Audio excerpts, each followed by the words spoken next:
बस अपने रिश्तेदार, अपने मित्र, अपने पड़ोसी और जिन संगठनों से, जिन ग्रुपों से, जिन गतिविधियों से हम जुड़े हुए हैं, उनके लिए हम 10-10 ऊर्जावान लोगों को जोड़ने में सफल होते हैं। नहीं, हम तो क्राइम फ्री भारत ये मनुष्यों का बनाया है, प्रकृति का क्राइम फ्री भारत है।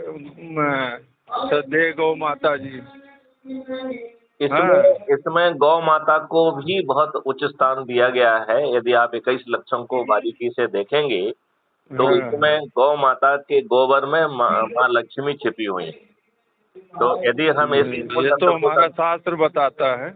यदि हम इस गुण तत्व को समझेंगे तो गायों के लिए एक उसको डेडिकेटेड समझने के लिए सर गाय के नजदीक जाना पड़ेगा ना सर, गाय की सेवा करनी पड़ेगी, गाय से प्रेम करना पड़ेगा,